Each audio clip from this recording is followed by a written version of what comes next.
आगे बढ़ेंगे। NRC, NPR और शहरियत कानून के खिलाफ एहतजाज का सिलसिला जारी है। आज भी दिल्ली में यूपी भवन का घेराव किया जाएगा। नमाज जुमा के बाद बड़ी तादाद में लोग एहतजाज में शामिल हो सकते हैं। मुजाहरे के मद्देनजर सीलमपुर, जाफराबाद में दफा 144 नाफिज है। जराये के मुताबिक पुलिस की 15 कंपनियां तैनात रहेंगी।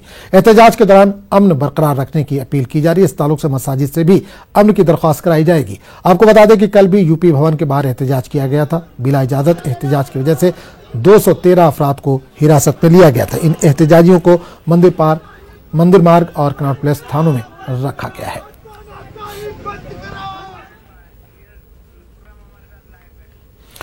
और इस पूरे मामले पर बात करने के लिए हम सीधे रुक करेंगे दिल्ली का, जहां से मानुमंद खुर्रम शहजाद जुड़े हैं। खुर्रम, आप इस वक्त दिल्ली में किस जगह पर मौजूद हैं? क्या आज भी कुछ एहतजाज का सिलसिला दिल्ली में रहेगा? देखिए आजम, मैं इस वक्त विजय चौक पर हूं और दिल्ली का अपडेट यह है कि सीलमपुर जाफराबाद का यानी कि जो जमुना पार्क का इलाका है, मुस्लिम अक्सरियती इलाका है, वहां पर काफी सख्त सिक्योरिटी का इंतजाम किया गया है। तो कि आपको मालूम होगा पिछली बार जुमे को जिस तरह से एहतजाज हुए थे, वहां पर काफी ज्यादा एहतजाज हुआ था और उससे पहले जो एहतजाज हुआ था सीलमपुर और जाफराबाद के इलाके में, उसमें तशद्दुद हो गया था।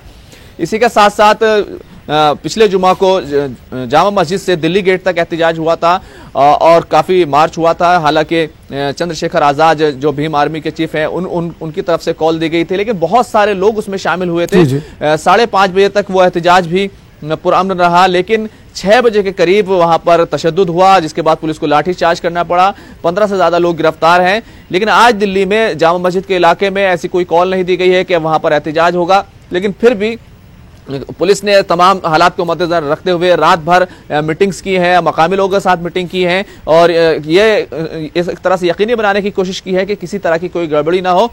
मुझे जिस तरह की इत्तला मिली है, पुरानी दिल्ली में आज बहुत ज्यादा एहतजाज की कॉल नहीं है। अलबत्ता दरगाह शाह मर्दा जोरबाग शिया दरगाह है, वहां से चंद्रशेखर आजाद की रिहाई के मुतालबे को लेकर आज मार्च होना है और पीएमओ का घेराव, वजीर दाखिला के घर का घेराव की एक तरह से वार्निंग दी गई है और वहां से मार्च होगा, एक कॉल दी गई है। बिल्कुल खुर्रम, एक चीज और जानना चाहेंगे, लगातार पुलिस की तरफ से ये कहा जा रहा है कि उलमा से वो मुलाकात कर रहे हैं या मस्जिद के जो इमाम हैं उनसे बात कर रहे हैं कि अमन की अपील करें, लोगों से पीस की अपील करें। तो क्या इस तरह की इमाम या जो उलमा है उनकी तरफ से कुछ रद्द-ए-अमल आया है? क्या लोगों से अमन बनाए रखने की अपील की गई है?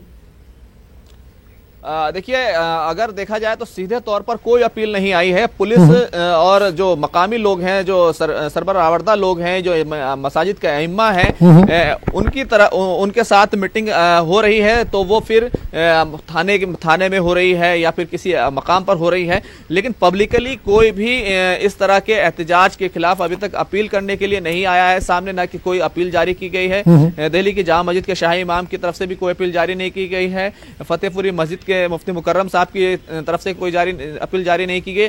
अलबत्ता ये जरूर कहा जा रहा है, जो खुतबा जुमा है उसके अंदर ये जरूर कहा जा रहा है कि तशद्दुद नहीं होना चाहिए, क्योंकि इससे जो तहरीक है, जो एनआरसी या एनपीआर या फिर सीए के खिलाफ जो तहरीक है, वो कहीं ना कहीं कमजोर होती है। इस तरह की बात तो जरूर कही जा रही है, लेकिन कोई अपील की जाए लोगों में, इस तरह की बात नहीं है। इसी के साथ साथ आज यूपी भवन का जिस तरह से घेराव करने का जामिया मिलिया इस्लामिया के तलबा की तरफ से कहा गया है कि उसका घेराव किया जाएगा। 3 बजे के करीब ये पूरा प्रोटेस्ट होना है और इसके लिए काफी जोर शोर से सोशल मीडिया पर भी कैंपेनिंग की जा रही है। तो दिल्ली में देखा जाए तो अभी काफी सुरक्षा को लेकर के, तहफ्फुज़ को लेकर के दिल्ली पुलिस काफी सख्त। बिल्कुल, एक चीज और खुर्रम जानना चाहेंगे, आपने जैसे बताया जमुना पार्क के इलाके का जिक्र किया, आपने सीलमपुर और जाफराबाद का जिक्र किया, वहां पर 144 लगाई गई है। क्या जामा मस्जिद के आसपास के जो इलाके हैं, क्योंकि दरियागंज में काफी हंगामा हुआ था पिछली बार, वहां पर भी 144 लगाया गया है? या जामिया की अगर हम बात करें, जामिया में भी क्या इस तरह का कुछ माहौल देखने को मिल रहा है?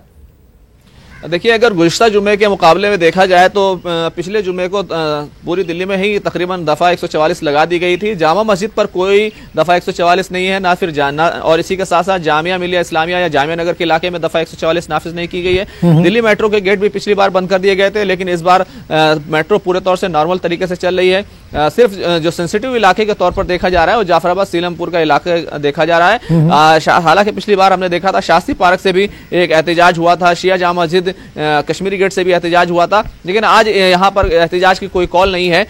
लेकिन देखा जाए तो दरगाह शाह मर्दा वहां से एहतजाज की कॉल है, और वो भी चंद्रशेखर आजाद जो भीम आर्मी के चीफ है, जिनको उनको गिरफ्तार कर लिया गया था पिछले जुमे को एहतजाज के तनाजुर में, उनको रिहा करने का मुतालबा किया जा रहा है। तो ये पूरी सूरत हाल है। दिल्ली में सिक्योरिटी के इंतजाम सख्त है और कहीं ना कहीं पुलिस को ये खदशा जरूर है कि कहीं पर भी कोई एहतजाज हो सकता है, क्योंकि जिस तरह से जुमे की नमाज के लिए सब लोग एक साथ जमा होंगे, उसमें दफा 144 भी बहुत ज्यादा कुछ नहीं कर सकती। सब लोग एक साथ जमा हो जाते हैं और उसके बाद जो चैलेंज होता है वो लोग जब जुलूस की शक्ल में निकलते हैं या मार्च की सूरत में निकलते हैं, उसके लिए पुलिस को पुरअमन प्रोटेस्ट करने देने का जो है एक बड़ा चैलेंज होता है कि वो किस तरह से उसमें तशद्दुद ना हो और लोग अपनी बात भी रख लें और जो है इंतजामिया और पुलिस के लिए आज बड़ा चैलेंज है। जाहिर सी बात है जुमे की नमाज के बाद लोग एहतजाज ना करें, सड़कों पर ना निकलें। इंतजामिया और पुलिस के लिए बड़ा चैलेंज है। खुर्रम, बहुत बहुत शुक्रिया, आपके पास दोबारा लौटेंगे। फिलहाल इस तमाम जानकारी के लिए खुर्रम बहुत बहुत शुक्रिया। आगे बढ़ेंगे। जुमे की नमाज के पेश नजर आज उत्तर प्रदेश हाई अलर्ट पर है। रियासत में दफा 144 नाफिज है। 14 अजला में इंटरनेट खिदमत मुअत्तल है।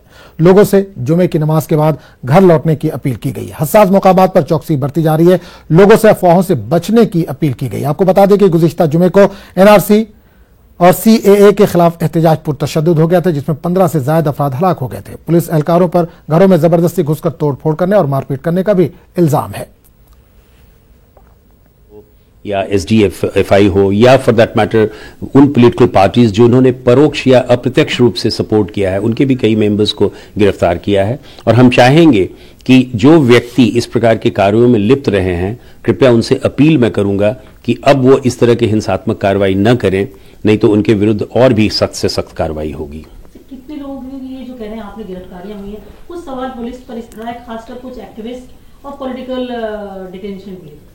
देखिए, एक्टिविस्ट और पॉलिटिकल डेटेनीज जो हैं उन सबों पर कोई सवाल नहीं उठना चाहिए, क्योंकि वो मौके से गिरफ्तार किए गए हैं। उन्होंने मौके पर इस प्रकार का उकसाने का काम किया है। लेकिन फिर भी हम अगर एविडेंसेस को फिर भी देखेंगे और एविडेंसेस के आधार पर हम उनके विरुद्ध कार्रवाई करेंगे और देखेंगे कि किस प्रकार की धाराएं उनके विरुद्ध लगी हैं।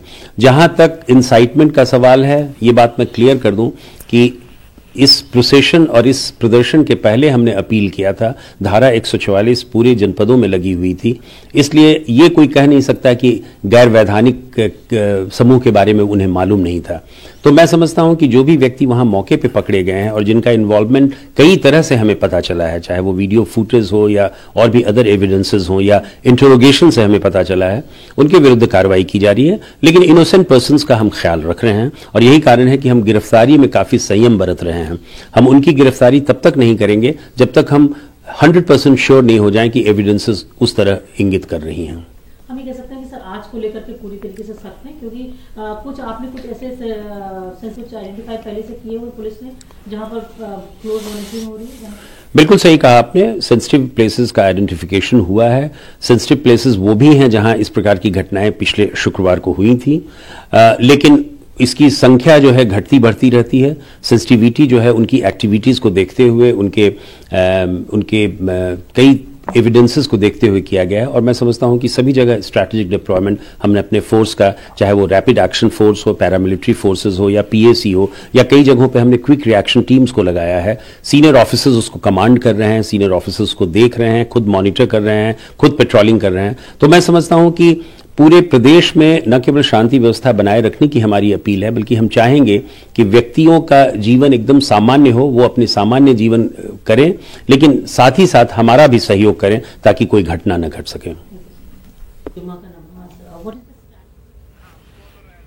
और इस पूरे मामले पर बात करने के लिए हम सीधे रुख करेंगे मेरठ का, जहां से हमारे नुमाइंदे तंजीर अंसार इस वक्त जोड़ रहे हैं। तंजीर, पिछला जुमा था वो काफी पुरतशद्दुद था, खासकर अगर हम मगरबी उत्तर प्रदेश की बात करें। आज फिर जुमा है, क्या कहीं से कोई कॉल दी गई है? नमाज के बाद हालात किस तरह के रहेंगे? किस तरह के सिक्योरिटी इंतजाम वहां पर किए गए हैं?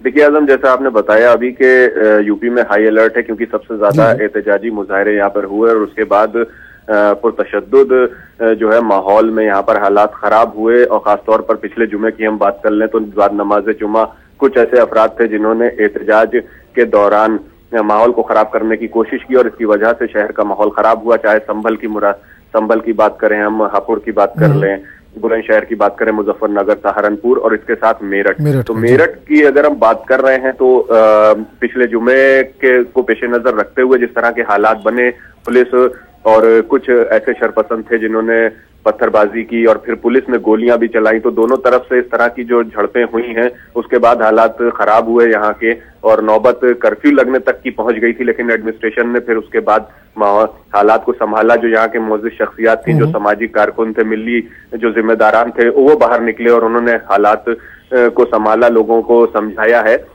इसके बाद से एक सिलसिला पुलिस पब्लिक मीटिंग का भी चला और मुख्तलिफ इलाकों में जाके पुलिस के साथ जो भी शहर काजी हों या मस्जिद के आइम्मा हों और जिम्मेदार शख्सियात हों, उन्होंने बात की, लोगों के साथ मीटिंग की गई। खासतौर पर एनआरसी और सीए को लेकर लोगों को समझाने की कोशिश की गई कि अगर किसी के जहन में कोई गलतफहमी हो इसको लेकर, उसको दूर किया जाए। तो ये कोशिशें पिछले हफ्ते से जारी हैं और इस बार ये महसूस किया जा रहा है कि जुमे की नमाज पुरसुकून आलम में होगी और किसी तरह के पुरतशद्दुद वाकयात जो पिछले जुमे में पेश आए थे उस तरह के हालात बिल्कुल नहीं है। बिल्कुल तंजीर, एक चीज और जानना चाहेंगे कि एहतियात के तौर पर क्या कुछ लोगों को हिरासत में भी लिया गया, क्योंकि आज जुमा है, कुछ लोग गड़बड़ी ना पैदा करें, कुछ लोगों को ऐसी निशानदेही करके क्या कुछ हिरासत में भी लिया गया कुछ लोगों को? जी बिल्कुल, पिछले हफ्ते से ये सिलसिला जारी है। जिस तरह से गिरफ्तारियां हो रही थी, लेकिन कुछ लोगों को एहतियात के तौर पर भी हिरासत में लिया गया है। शामली और मेरठ से एसडीपीआई के कुछ कारकुनान हैं, उनको गिरफ्तार किया गया था कि कहीं वो पर्चे बांटे और इस तरह के माहौल को खराब करने की कोशिश ना करें, तो डिटेन किया गया है। पुलिस ने ये बात खुद कही है, एसएसपी ने यहाँ के, कि कुछ लोगों को उन्होंने डिटेन किया है कि जिस तरह से पिछले हफ्ते जुमे से पहले पर्चे बांटे गए और उसमें ये लिखा गया कि लोग जो है एहतजाज के लिए बाहर आए। हालांकि शहर काजी और दूसरे जो भी मौजूद शख्सियात हैं, उन्होंने किसी तरह की कोई कॉल नहीं दी थी प्रोटेस्ट की, और उसके बावजूद जब जामा मस्जिद से बाहर लोग निकले तो उन्होंने प्रोटेस्ट किया। हालांकि वो प्रोटेस्ट बिल्कुल उसमें किसी तरह का कोई तशद्दुद नहीं था, उन्होंने नारेबाजी जरूर की, लेकिन शहर के कुछ इलाकों में जैसे कि लिसाड़ी रोड है या फिर भूमिया का पुल है और हापुर रोड है, यहाँ पर जुमे की नमाज के काफी देर बाद, 1-1.5 घंटे बाद कुछ लोग बाहर सड़कों पे आए और फिर पुलिस से उनकी झड़प हुई और इसके बाद माहौल खराब हुआ। इस चीज को देखते हुए पुलिस ने मीटिंग्स शुरू की और उसके बाद लोगों के बीच में वो पहुंचे और बताने की कोशिश की कि आप जुमे की नमाज को इस तरह से मत बनाएं कि लोग इकट्ठे हों और उसके बाद जुमे को एक प्रोटेस्ट का दिन बना दिया जाए और उसके लिए पुलिस फोर्स लगानी पड़े। एसपी सिटी ने भी कल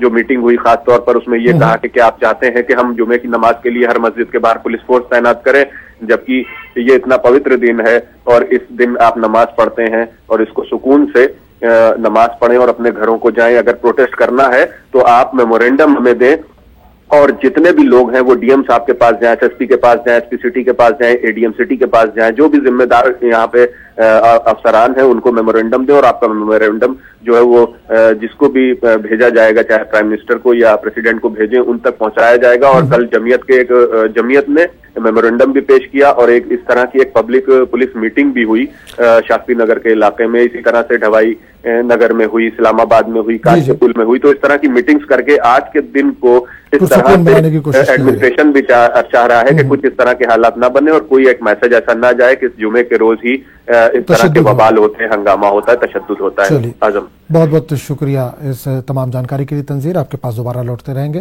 फिलहाल इस तमाम जानकारी के लिए बहुत बहुत शुक्रिया। तो नाज़रीन,